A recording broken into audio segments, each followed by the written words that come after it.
ابھی تھوڑی دیر پہلے چوچو صاحب نے ذکر کیا جو سینئر عہدیدار آئے ہوئے تھے چائنیز کمیونسٹ پارٹی کے، وہ ایک انہوں نے ڈیلیگیشن کو لیڈ کیا، پاکستان آئے اور پاکستان آ کے انہیں جو ہمیں مشورہ دیا، ویسے ماضی میں بھی ہمارے جو دوست ہیں ہمیں مشورہ دیتے رہے ہیں، یہاں پہ بھی آ کے انہوں نے کیا مشورہ دیا سنیے۔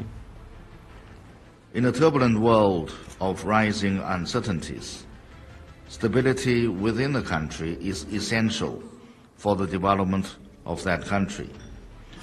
Faced with complex internal and external challenges, Pakistan is navigating carefully through turbulent rivers and treacherous shoals. Only when all political parties in the country join hands to ensure political and social stability can there be sustainable development. اور ظاہر ہے ان کے اس بیان کو تمام اخبارات نے کور کیا، جنگ اخبار دیکھ سکتے ہیں کہ ترقی کے لیے اندرونی استحکام ضروری ہے، سرمایہ کاری کے لیے سیکیورٹی صورتحال بہتر، اداروں اور سیاسی جماعتوں کو مل کر چلنا ہوگا، یہ چائنیز وزیر ہیں جو ان کو ایٹریبیوٹ کیا گیا ہے جو بیان ہے۔ اس کے بعد ترقی کے لیے سیاسی استحکام ضروری ہے، ایکسپریس نے بھی اس طرح کور کیا۔ اسلام آباد میں سی پیک پر پاک چائنا مشاورتی اجلاس میں تحریک انصاف سمیت تمام سیاسی جماعتوں کی شرکت تھی۔ دنیا اخبار بھی ناظرین آپ دیکھ لیں، سی پیک حکومت اور تمام جماعتیں ہیں اکٹھی، ترقی کے لیے اندرونی استحکام جو ہے وہ ضروری ہے اور اداروں اور سیاسی جماعتوں کو مل کر چلنا ہوگا، یہ چینی وزیر صاحب نے فرمایا۔ اس کے بعد ڈان نے اسپیشلی جو سیکیورٹی کے خدشات ہیں، چائنیز جو آفیشلز یہاں پہ موجود تھے اس کو ایک لیڈ سٹوری کے طور پر لیا۔ اس کے بعد اچھا نقوی صاحب آپ کے پاس میں آتا ہوں، دو صاحب بھی مشورہ دے رہے ہیں اور تمام اطراف سے یہی بات کی جا رہی ہے، لیکن ہم لوگ ہوش کے ناخن نہیں لے رہے، ہم وہی ہے کہ ہم نے تلواریں نکالی ہوئی ہیں پارلیمان کے اندر ہو یا پارلیمان کے باہر، اور وہی کہتے ہیں کہ پنجابی سے کہتے ہیں نا، یا تو ہے نہیں یا میں نہیں، یا تم نہیں یا میں نہیں۔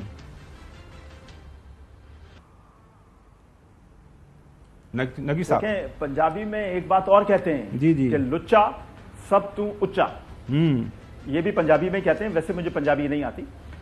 میں آپ کو ایک بات بتانا چاہتا ہوں، استحکام کی بات ہو رہی ہے نا، آپریشن عزم استحکام کا اعلان کیا گیا، اس کی مخالفت کون لوگ کر رہے ہیں؟ وہ لوگ مخالفت کر رہے ہیں جو ہر چیز کی مخالفت کرتے ہیں۔ جب خیبر پختونخوا میں دہشت گردی کے حملے ہوتے ہیں تو یہ لوگ کہتے ہیں کہ آپ لوگ چوڑیاں پہنے بیٹھے ہیں، آپ ہماری حفاظت کیوں نہیں کرتے؟ جب آپ کی حفاظت کے لیے آپریشن کا اعلان کیا جاتا ہے تو آپ وہاں کی عوام میں تعصب کی بنیاد پر نفرت بھر رہے ہیں۔ کل شاندانہ گلزار نے اسمبلی کے فلور پہ کھڑے ہو کر بہت تعصبی تقریر کی، انہوں نے کہا کہ یہ آپریشن سندھ اور پنجاب میں کیوں نہیں ہوتے؟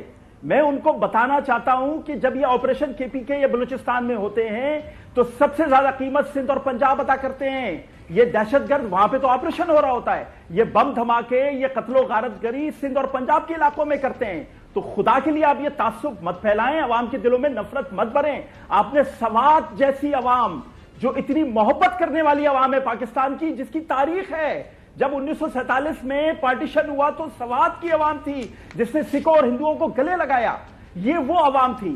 آپ نے ان کے دلوں میں نفرت ڈال دی، آپ نے ان کو اتنا وائلڈ بنا دیا، آپ نے اختلاف کرنے والا بنا دیا۔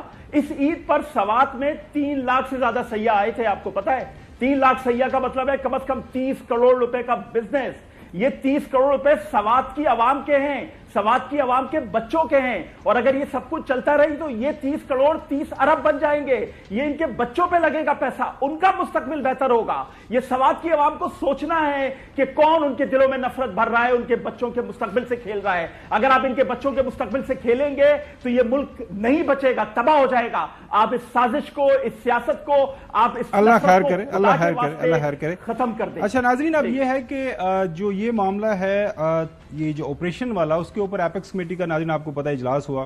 آج میں مولانا فضل الرحمان صاحب کو سن رہا تھا، اب پتہ نہیں جو ہے نقوی صاحب مولانا فضل الرحمان صاحب کو بھی وہ اسی لائن میں کھڑا کر رہے ہیں جو ابھی انہوں نے ساری تنقید کی۔ ایمل ولی خان صاحب ANP والے وہ بھی کہتے ہیں ابھی ہمیں بھی آن بورڈ لیں۔ اور جو بات ہوئی ہے آج، ظاہر ہے 18ویں ترمیم کے تحت ایک مینڈیٹ شدہ حکومت ہے خیبر پختونخوا کے اندر، ان کے جو چیف منسٹر ہیں انہوں نے کیا بات کی، لیکن اس سے پہلے جو اس کے اندر ڈیمانڈ رکھی گئی بیرسٹر گوہر صاحب وہ کیا فرما رہے سنیے۔ ایپیکس کمیٹی کر رہی ہے کہ ہم استحکام